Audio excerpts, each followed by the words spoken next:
Welcome to Respawn Aimfire, a side quest episode where we're discussing June's BARF game, Alan Wake. You voted for it. We played it. We also have Treavor here with us as a special guest. But as usual, I'm Holden DePardo. I'm here with Chad Michael Innes. We all know Chad. That's me. You gotta lick your lips sexily. No, lick you your don't. lips. You really don't. Okay, first of all, you're the married Also, one. that doesn't you don't make have great to be for the sexy audio anymore. listeners. I gotta be sexy 24/7. Gotta attract a mate. You should... It's also very sexy. It's extremely... The audio listeners are missing out on Chad's very sexy. Definitely go look at the video lips. later.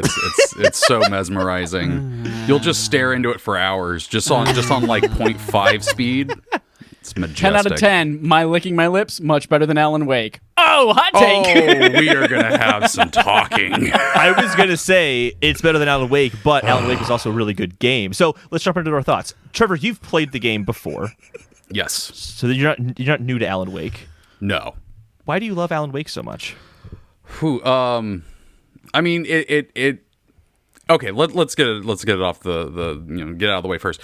It's not the best game. There are better games. There are better games that came out in 2010. There's better games that Remedy has made, but this one like really hit a lot of points for me. Like it's Stephen King stuff, Twin Peaks stuff, just weird supernatural shit. I love that stuff. And this one just resonated with me. I mean, at the time this came out, I had just decided that I want to be an author. Like, that's what I want to do. And so, like, it hit me at just the perfect time of, like, playing a character who is an author, who's got writer's block, who's dealing with things that are coming to life from stories and questioning reality and time and all of that stuff. It was perfect for me at the time, but it still is today. I just played it this morning, and I still love it. But yeah, that's me. I liked it as well too. But Chad, you like licking your lips more than Alan Wake. Explain yourself. This was one of my least favorite games I have literally ever played in my entire life. Wow. Yes. Did not like this game at all. There are two reasons that this could probably be the case. One is that it was very poorly made and not fun to play. Two is that it wasn't The Last of Us Part 2. Because I finished The Last of Us Part 2, had that emotional journey, and then I was having to play this before I could play The Last of Us Part 2 again. So the whole time I was playing this game, I was like, this isn't The Last of Us. This isn't The Last of Us. Okay, well, that is... I mean, that's like watching... That's like watching The Road and then watching, like, I don't know, Dr. Sleep or some crap where it's just like, I just am thinking constantly about The Road. I'm going to watch it tonight, actually. But yeah, that's what I'm saying. It's like, you're going from the fucking Road to, like, something that is, supernatural and doesn't even have near the same message as The Last of Us. Yeah, no wonder you didn't like it. If all you were thinking about The Last of Us, you played Alan Wake. This was the complete opposite end of the spectrum. In fact, you know what? There wasn't even a spectrum. There is The Last of Us Part 2, and then there's every other video game. And this was on the shittiest part of the every other video game spectrum. Wow. Jesus Christ. That's my opinion. I guess I'm surprised but that I'm you actually were really glad you're both rocked here to talk about it and like it. Yeah. Yes, I'll say the story is... It's noir, which means that there's definitely a level of cheesiness to it that I can see if you're coming off The Last of Us. It's like, what the hell is this? The dialogue is really corny, but you mentioned it, and I agree because we were texting about it, and I agree with you. But the more I played it, the more I'm like, you know what? This kind of reminds me of playing Max Payne and kind of how cheesy and fun like playing Max Payne was. It is cheesy and fun. The gameplay, I think, is what kind of kept me going throughout it, though. The story was okay. The story was fine. It was basically an excuse to get from one episode to the next episode and just to do the combat. I loved the combat. I think the light mechanic and shining the light and the timing of that and keeping your flashlights batteries going and reloading your aim at the same time, like all of that worked really, really well for me. And I constantly felt super engaged in the combat as a result. I thought the weapon choices they had were so clever for what it was. Like everything was kind of light-based. Shooting a Taken with a flare gun is one of the most satisfying things I do in a video game. It's so good, yeah. especially when you get it at the right angle and there's a bunch of other taken around him, and very satisfying. There's one part where I had stocked up on the flash grenades. I just stocked up on them, and I was just throwing them left and right. So satisfying just to see everyone flying all over the place.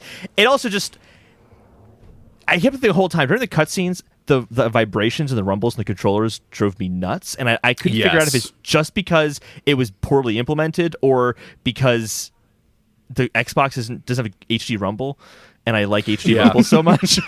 Well, one of the ones that always like stuck out to me was in the very beginning in the tutorial. You're running across a bridge, and like the darkness is coming at you, and your freaking controller is vibrating like you're getting the shit beat out of you.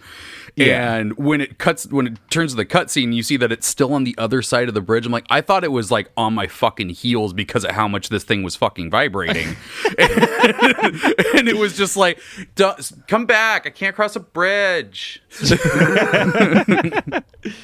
But when in the moment with combat stuff, I liked it. But yeah, the bridge stuff. We'll talk about the bridge stuff in a second. There were a few bridge sequences that I was not a fan of. But I think it was, for me, probably one of the more atmospheric games we've played for BARF. I would put it up there with like a BioShock in terms of atmosphere. BioShock ekes it out because the story is far better than Alan Wake, and that adds to the atmosphere. But in terms of an atmosphere created by the sounds, the lighting, and all that kind of stuff, really impressive. I also really want them to make a next-gen remake of this with ray tracing and what they could do with that. Like, that would be pretty amazing. I'm all for that.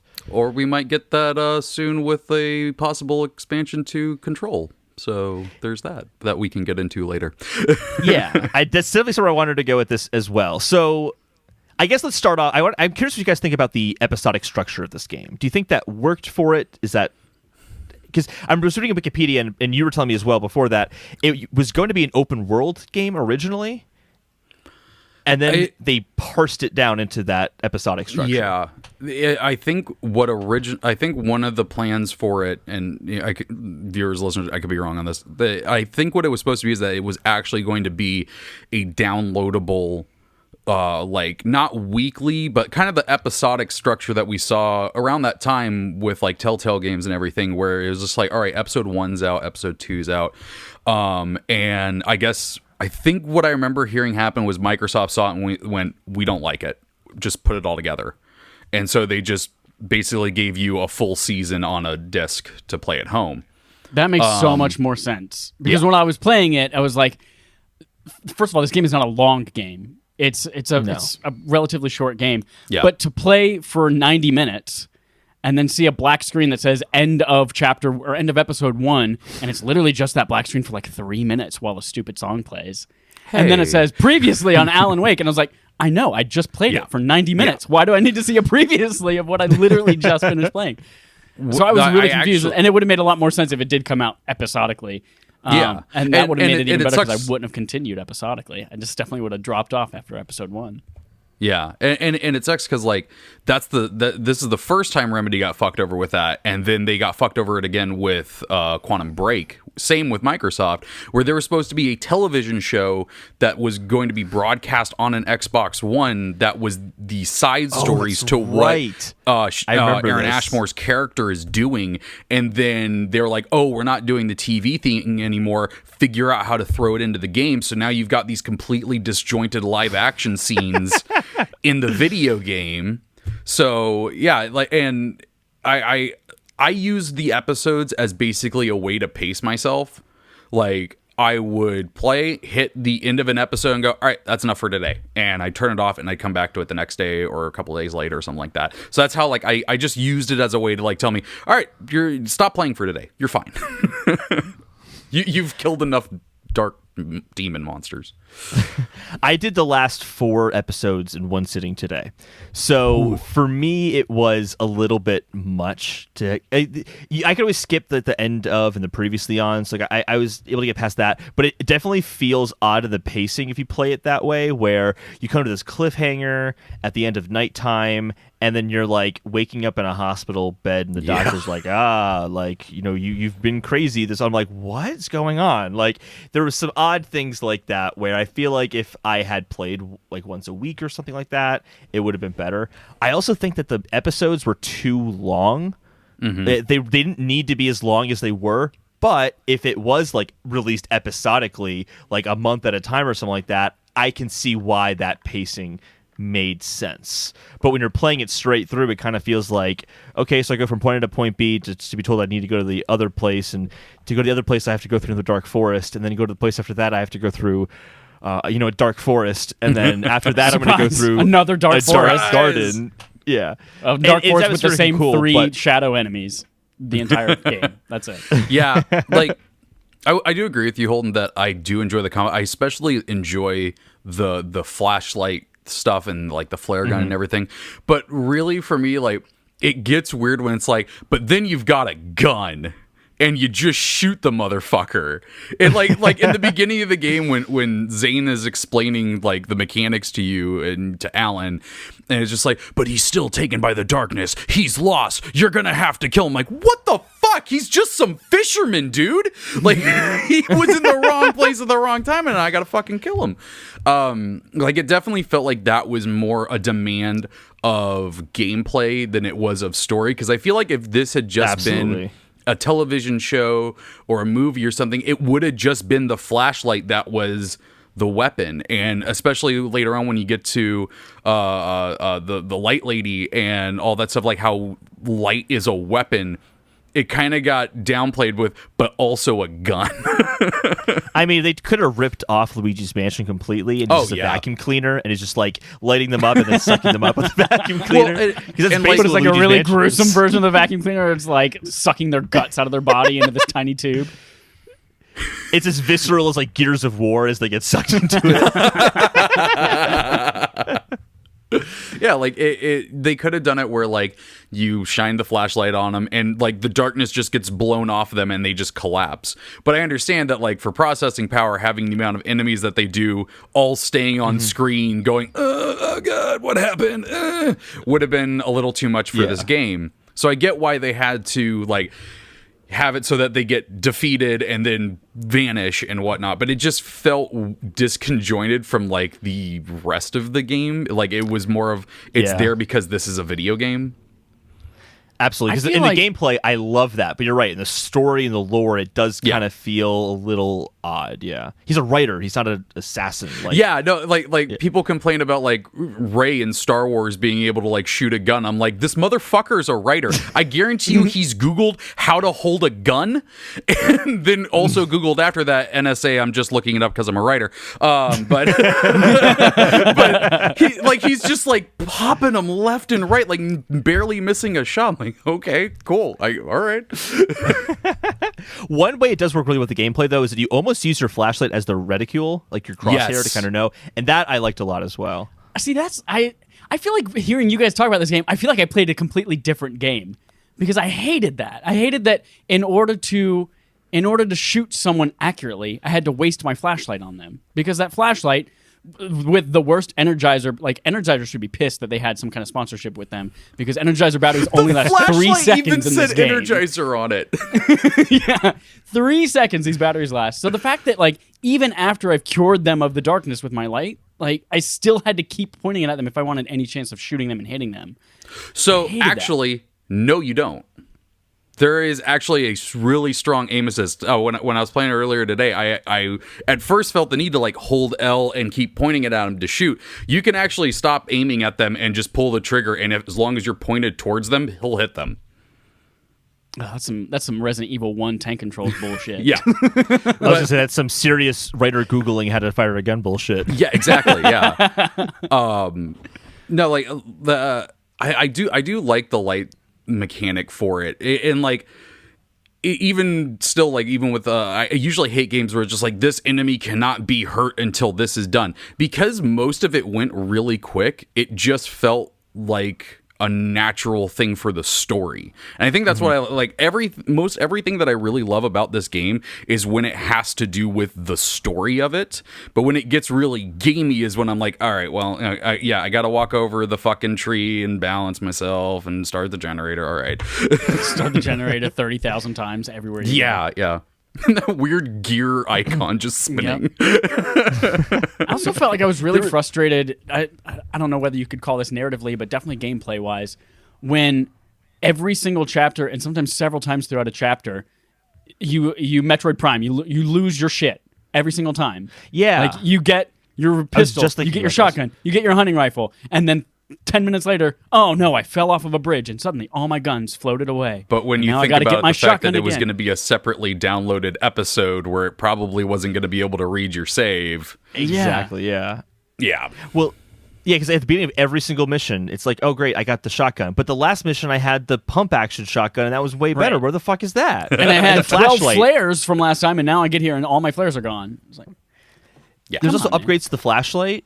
And like when you were used to having the big like lantern like flashlight, and you go back to just the like little like baby flashlight, whatever it was. Oh my gosh, it felt like it took forever to fight enemies. It's that is one way I think it hurt the pacing of the combat. Yeah. But I also probably felt that more because I played it mostly in one sitting. Pacing.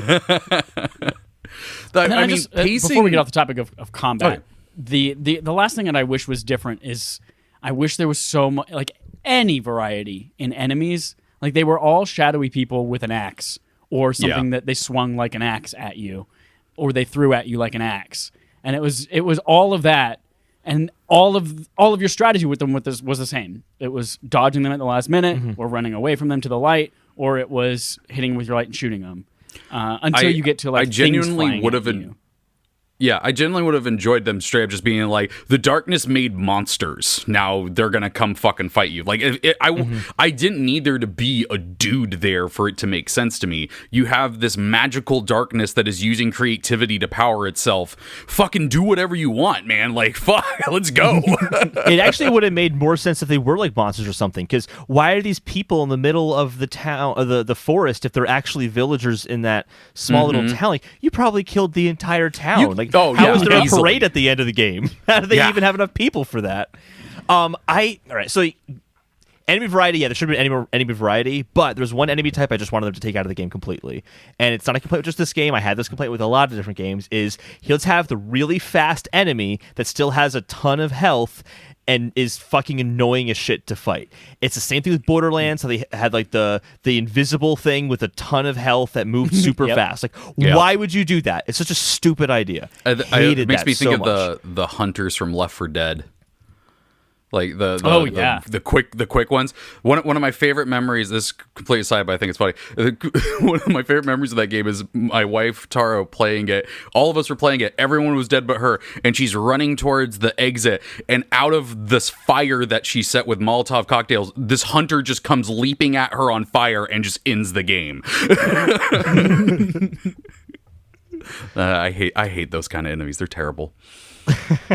Also, I felt like there were a lot of times the birds were they were impossible to keep track of all the time, and then fighting them was not fun, and it was not like I felt like every time I fought the birds, I was doing it wrong, and that I couldn't figure out what the right way to fight the birds was, because I felt like whatever I was doing was inefficient, and it was obviously not taking care of them like they should have been taken care of. Well, I had also the best bird strategy. Oh, what was it? So I never used flares all that often, because as Chad likes to point out, that I just use the fundamentals all the time. So I didn't use flares a lot. But when the birds came, I just held flares up constantly until they went away. Flares done. All right, flares done. It just kept like holding them up. Worked perfectly every single time. But like the birds kind of brings up a thing that they could have done. Why, if the darkness can control people and a bird, why can't it control a deer or a bear? Right. Or if it can control an oil can, and it can control a freaking tractor. So there could have been some really interesting enemy variety just with that, if the concept was it has to have a host.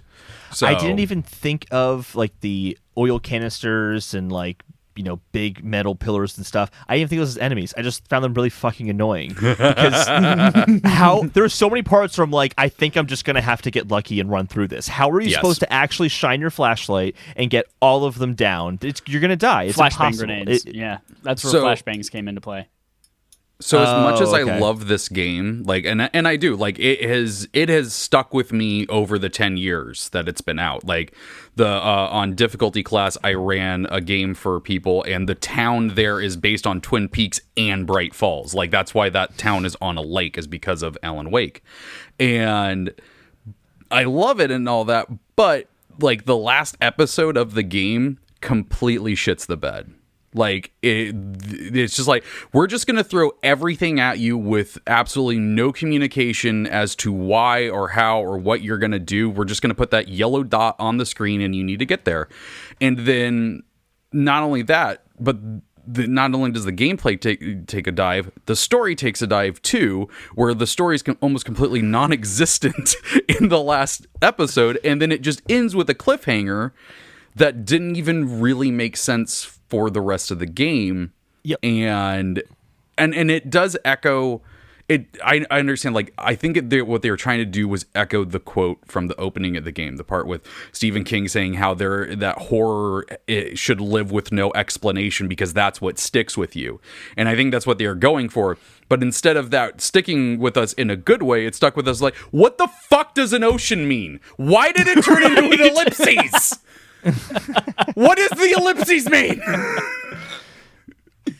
There were also so many things in the final episode that were just stupid from a story perspective. Yes. Like watching the television show where Alan Wake's on TV and he's like, well, I guess the main character died at the end of the book. Right? And I'm like, gee, I wonder what's going to happen at the end of this episode. Like, yeah. And like, do I have to watch this for the entire 4 minutes that it's on my TV? Yep. I just walked away, and I think as soon, I don't know, maybe it's just timing on my part, but I walked away and then my wife came in the door, or the wife came in the door. I don't really, it felt like a very weird scene. There's no real relevance other than to tell, not even foreshadow, but to blatantly telegraph you're going to die at the end of this episode. But did he? That? We don't know. Maybe he's in an ocean. I don't fucking know. I feel like maybe I missed something, but this might have been one of the dumbest things I've seen, like, as a small, minute, non-important story beat, is when Alan's about to leave the, like, well-lit room, wherever it's called, and he goes to Sarah he goes to Barry. He's like, Barry, take Sarah's gun. You need to protect everyone. And I'm like, she's an officer. He's an agent for books. Like, why are you giving him the gun? Oh my God. That makes no sense. I didn't remember that scene. That's so dumb. And that's why I feel like I'm missing something, because it's kind of a little sexist. Like, give the gun to the man because he knows how to handle that better than the trained officer who happens to be female. It was so weird. That's and really maybe it weird. Comes back like he's gonna save Alan, and that's why they showed him getting the gun. But nope, nothing. That's what it was. Very strange. Yeah, super strange. Yeah. You go ahead. Sorry. No. That's. Well, like that's all. Yeah. The story, like I do enjoy the characters of the game, despite their dialogue not being the best and that dialogue not syncing well with their lips. But I do really, I find myself like thinking back on the characters and liking them and finding it enjoyable. Like the two old rockers, like I fucking love those two. They're hilarious. Not only that, real quick aside, that song Poet and the Muse, I still listen to this day. The song that like tells Alan like how everything is supposed to work, like, you know, find the lady of the light who's gone mad in the night. I still listen to that song to this day because it's so fucking good. Is that the song that played while you were on the stage? No, that one is so this. Here's a weird, again, like I said before we started recording, I have random little Alan Wake facts that I know. So the band that performed both those songs is Poet of the Falls, and they had like a good buddy relationship with Remedy. So they have music in almost every Remedy game. Like they did the soundtrack for Max Payne 1 and 2, and they had the two songs in this. And I think there's a song that they did for Quantum Break. But the Poet and the Muse is still one of my favorite songs to listen to. And I loved in the story that it was just like another thing of creativity helped you discover what you need to do to solve this problem. That was the main story thread that I just kept enjoying through the game. Like the doctor that was institutionalizing creative people and then selling their art for his own gains. Like I thought that was a really interesting way to go with the story. And then you go shoot shadow people. I agree. The characters were a lot of fun. I liked Barry. I thought Barry was funny. Yeah, but it was the weakest character was fucking obnoxious. Well, I like the fact that Barry is not the same character he is at the beginning of the game when it's over. Like, he actually has a character development arc. Like, he goes from just being all he cares about is Alan sitting at a typewriter and putting words on the page. That's all Barry cares about. And then to literally go to him with Christmas lights wrapped around him with a headlight. He's like, I've got the Eye of Mordor. Like, it's and he's facing down these monsters. Is like the first time you meet Barry, you're like, this dude's dead. Like, he's the first to fucking go. And so the fact that he actually saved people and went through and did stuff, I thought that was a really cool thing to happen in the story. The weakest character for me was the wife. And that's what kind of killed the story. She is literally just, her character can be described as one word, wife. You should care about her because she's a wife. Yes. Oh no, Alan Wake lost his wife. Who is she? I don't know. But it's his wife. Definitely the weakest part of the story was her. Yeah, she is completely one dimensional. They wasted all of the flashbacks with her to just be like, she's afraid of the dark. Get it? Get it? She's afraid of the dark. Do you get it yet? So it's like, I'm like, why aren't we developing her and like actually showing who she is, not just who she is to Alan, but like who she is as a person so we care about her, so we want to definitely go save her and everything like that. And instead she is just the wife. Every once in a while she'll kind of like cut into frame with the weird like ghost lady thing, and it's like, oh yeah, that's right. Yeah. Oh yeah, that's I why thought I just had to get to the gas station. Yeah, that's why I'm doing this. So, all right, I want to start talking about kind of Control, because Chad, you're a big fan of Control. You like Control a lot. That was the only thing getting me through this game, was whatever its connection to Control. Because the next Control DLC they've said is going to be Alan Wake related. So I'm going to say this. I haven't finished Control yet, but do not stop that. Do not stop that from you guys talking about anything about it. I don't care Holden if I get hasn't spoiled. finished either. I haven't really played that much of it. I played enough of it to know it has some of the same noir mentalities of kind of some cheesy-ish dialogue and that kind of voiceover. So, like, how does that? You can't just get away by calling the dialogue cheesy. The dialogue is terrible. It is terrible, and the performances. Listen to this quote that I wrote down, and I will deliver it exactly as the character did. Oh, God. She had sounded off somehow. She called me. There was a railway bridge up ahead.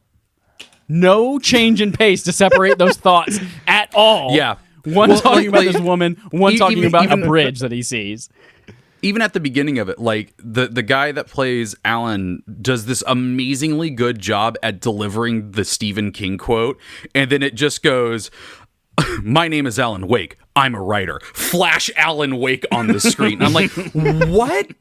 Who? And then, like, it cuts back to the same mountain view going over everything, and then the narration keeps going. I'm like, who cut this? who did this? Yep. Why did you do this? And it's non-stop. No, I had fallen off so many cliffs, it was ridiculous. Like, that's, like, it drove me mad. The fact that it was non-stop throughout the entire game wanted to make me stab myself in the eye. I like what they were going for, because they were going for it actually sounding like book narration, like how the author would write the description of the character doing things. So I like that they wanted to do that. Did it work? Nope. Or even like the real life dialogue. Listen to this quote from the sheriff. Come in. Your phone is on the desk. The battery was dead. It's charged now. Yeah. A 4-year-old just learned how to talk about a phone, and those are all the sentences they could form about it. Yeah. So you're basically saying that the dialogue in Control is far superior. It's exactly the same. No, I'm just kidding. Control is so much better. But no, so yes, Control is the only thing that kept me honestly finishing this game. Had it not had any kind of connection to Control, I would have texted you and be like, I'm not finishing this game, but I will gladly watch a walkthrough like we did for Resident Evil. Oh my God. But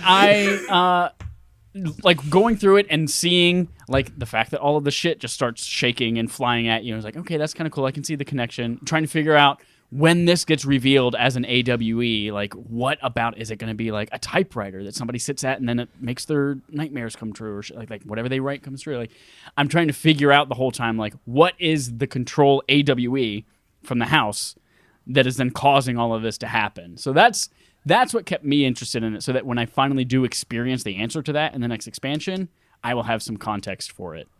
Other than that, this game can suck it. So one of the interesting things for me, so I'll be honest, like chat, I know you love Control. I know I've heard you talk about it quite a bit. I've heard you guys about the game, and honestly, I bought the game because of you. Like that, you were the reason why I bought the game, was because you raved about it. But what's funny is Holt and I are sitting here everything saying how, before but doesn't matter. No. It's not that big of a butt. It's my size. Especially with you. No. So like, Holt and I have been sitting here talking about how, like, the combat of Alan Wake felt good, and it felt engaging with the flashlight and everything like that. And yeah, I will agree with you. Like the dialogue, the writing, and everything in Alan Wake is not great. It's not the best. But what's funny for me is that, like, I have like the flip of both opinions on Control. Like, from what I have played, the story and the dialogue is really good. It has me engaged. And then every piece of the combat I don't give two shits about, and I just want to be through it. Like, the first time a boss fight popped up in Control, I went, no, I just want the story. Why are you making me do this? I don't want to do this. This is annoying. Like, the dude fucking flying around the fucking thing. I'm just like, stop. I remember that. Can you just... Sir. And he kills you so fast too that you have to do it over and over again. Yeah, and then that just becomes a regular ass enemy that you fight. I know, and that's the thing. Like it definitely feels. I can see the connection between Alan Wake, Quantum Break, and Control. Like the combat there, as far as like the aiming and everything, feels very similar. But I'm like, do we have to though? could it just be more about like the weird shit and like maybe some puzzles and using the powers in weird ways, instead of just bad guy there, shoot, die? Like it's so basic when you look at a game that has these mind-bending cinematics and like these crazy ass themes going on, to then just boil it down to hold gun, shoot dude. And that's and I'll be honest, that is still the same thing with me for Alan Wake, where it's like got all of these themes going on and everything, and it just comes down to shoot the bad guy. But at least with Alan Wake, it's got that little bit of added thing of like with the flashlight, where that feels like it's tying it to the story. And I know the gun in Control is supposed to tie everything to the story, but it doesn't feel like that during combat. But I actually agree with you that the combat's the weakest part of Control. Oh, okay, cool. Yeah, the story is 100% what keeps you going. Okay. But there are actual boss battles that aren't actually part of the game, the main storyline. They're all the side quests. Like, all the side quests are where all of like 90% of the boss battles in the game are, and you don't really come across them anymore in the actual mainline game. But those are fun as well.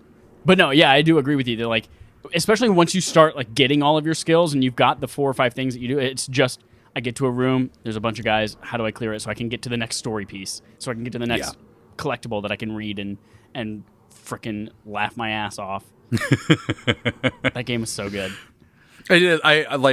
I loved the Night Springs videos in Twin Peaks, or I almost said Twin Peaks. Well, it may as well be Twin Peaks in Alan Wake. It was funny. Like, even in there, they couldn't get the lips with the voices for some reason. I don't know why, but like the videos that I've watched in Control are like that, but better.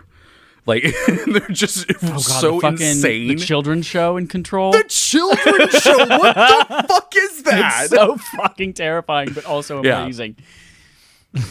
Yeah, and I like that they've continued to do that through their games. Like, that's kind of been like one of their I don't even know, staples. I don't know what you'd call it. But yeah. Anybody else got anything?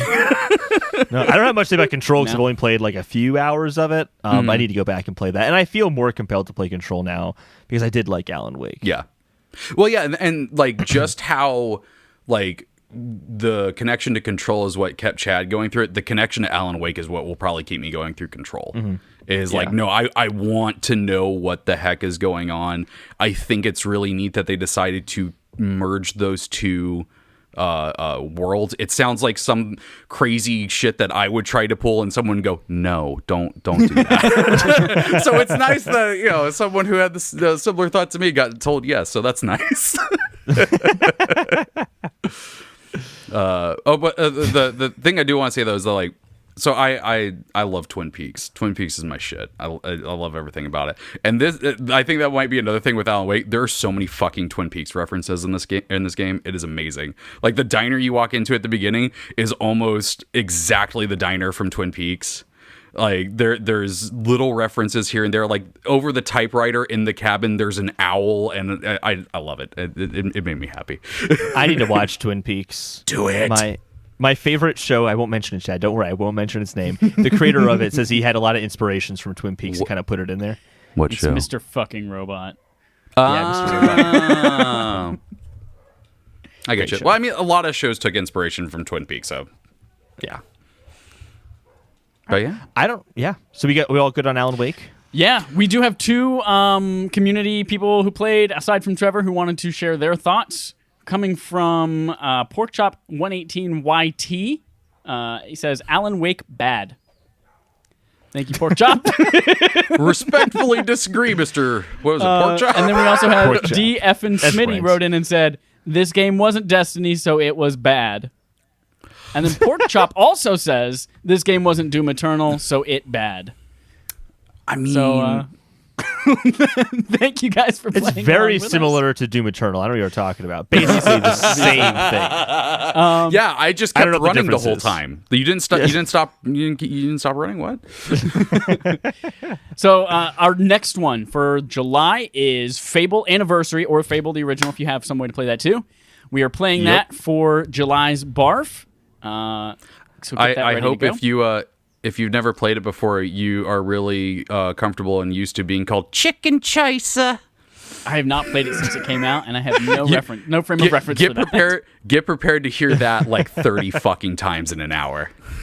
Oh, look, it's the Chicken Chaser. Perfect. Trevor, thank you for joining us for this. Oh, yeah, Dallas has updated thoughts. Dallas has updated thoughts. He says, this game wasn't The Last of Us, so it's bad. God damn it, Dallas! Yeah. Trevor, thanks for joining us for this one. Where can people find you in case they want to follow you and laugh at your voice? Laugh with you. No, it's fine. My voice is weird as fuck. Don't worry about it. They can find me on several podcasts. You can find me on Difficulty Class, which is a Dungeons & Dragons podcast.